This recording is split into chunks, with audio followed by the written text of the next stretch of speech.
Judges enquiry act 1968 ఈ act గురించి ఎందుకు రీసెంట్గా జస్టిస్ వర్మ గారు ఆయన ఇన్ హౌస్ ఎంక్వైరీ ఎప్పుడైతే chief justice of India in house enquiry conduct చేయమని చెప్పి ఆర్డర్స్ ఇచ్చారు.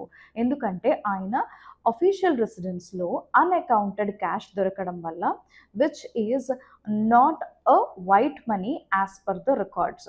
సో దానివల్ల దాని అన్అకౌంటెడ్ క్యాష్ దొరికింది, దాని గురించి రీజనింగ్ గురించి అసలు ఆ క్యాష్ ఎక్కడి నుంచి వచ్చింది, లీగల్గా వచ్చిన అమౌంట్ ఎలా వచ్చింది ఆ అమౌంట్ అన్న దాని గురించి in house enquiry committee conduct చేసి దాన్ని కాన్స్టిట్యూట్ చేసి ఎంక్వైరీ కండక్ట్ చేసి ఆ ఇన్ హౌస్ ఎంక్వైరీ కమిటీలో chief justice of Punjab and Haryana high court, ఈ chief justice of Himachal Pradesh high court and justice of the Karnataka high court వీళ్ళ ముగ్గురు కండక్ట్ చేసి ఆ రిపోర్ట్లో it is against justice Verma that ఆ అమౌంట్కి ఆయనకి దెర్ వాజ్ అ రిలేషన్షిప్ అని చెప్పి. సో దాన్ని బేస్ చేసుకుని ఇంపీచ్మెంట్ ప్రొసీడింగ్స్ని కూడా ఇనిషియేట్ చేయడం జరిగింది. నా హైకోర్టు జస్టిస్ని కానీ సుప్రీంకోర్టు జస్టిస్ని కానీ ఒకవేళ వాళ్ళ జడ్జిషిప్ నుంచి రిమూవ్ చేయాలి అంటే there is only one procedure, that is impeachment under article 124 of the constitution. So ఈ ఇంపీచ్మెంట్ ఎవరు చేయాలి? The lower house and the higher house, that is Lok Sabha and రాజ్యసభలో 2/3 మెజారిటీ వచ్చి అందరూ ఆ ఓటింగ్కి ఒప్పుకుంటే అప్పుడే ఆ 2/3 మెజారిటీ 2 హౌసెస్లో ఉంటేనే అప్పుడే ఇంపీచ్మెంట్ జరుగుతుంది. ఈ కేసులో ఇప్పుడు in house enquiry committee report ఏదైతే వచ్చిందో గిల్టీగా, అంటే జస్టిస్ వర్మని గిల్టీగా ప్రూవ్ చేసిన in house enquiry committee report, so ఆ రిపోర్ట్ని కన్సిడర్ చేసి ఇంపీచ్మెంట్ జరుగుతుందా అంటే ఆ రిపోర్ట్ని కన్సిడర్ చేసి కాదు. ఈ రిపోర్ట్ అన్నది only for the administrative side. Now, according to the Judges Enquiry Act 1968, ఈ యాక్ట్ త్రూ ఇంపీచ్మెంట్ ఎలా జరుగుతుంది అన్నది ప్రొసీజర్. సో మనకి 2 హౌసెస్ ఉన్నాయి, Lok Sabha and Rajya Sabha. Lok Sabha is headed by the speaker and Rajya Sabha is headed by the chairperson.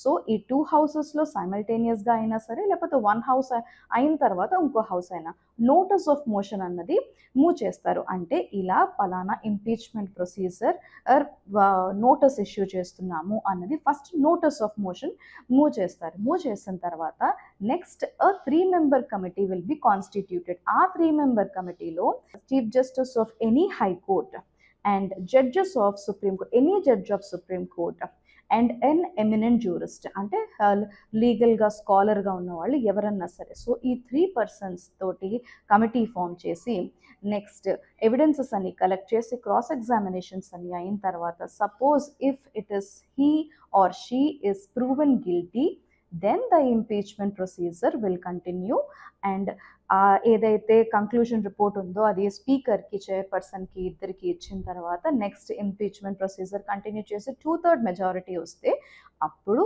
ఆ జడ్జ్ని impeach చేస్తారనమాట, అంటే remove చేస్తారు సర్వీస్ నుంచి. ఇప్పటి వరకు మన ఈ 77-78 years ఆఫ్ ఇండిపెండెన్స్లో no judge was impeached.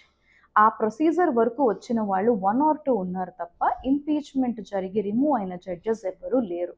So ఈ కేసు ఏదైతే ఈ in house enquiry committee report ఉందో దాని అగెయిన్స్ట్గా జస్టిస్ వర్మ గారు he has challenged it in the supreme court.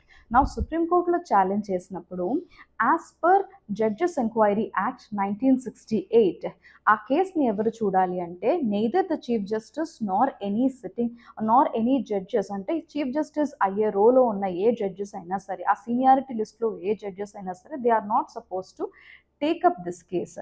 Only వీళ్ళు కాకుండా ఉన్న ఏ బెంచ్కి అయినా సరే, అంటే ఏ జడ్జెస్కి అయినా సరే ఈ కేసుని రిఫర్ చేయాలి అన్నది యాజ్ పర్ ద యాక్ట్. ఇందులో 2 committees ఉన్నాయి. One is an in house enquiry committee which is constituted by the chief justice of India and other one will be notice of motion తర్వాత enquiry committee constituted by the speaker and the chairperson.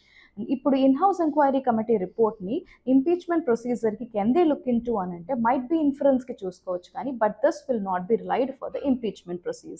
So అది అన్కాన్స్టిట్యూషనలా కాన్స్టిట్యూషనలా అని అంటే administrative side as an in-house inquiry committee can be constituted, but that cannot go into the impeachment. Impeachment ki there is another procedure as per Judges Enquiry Act 1968.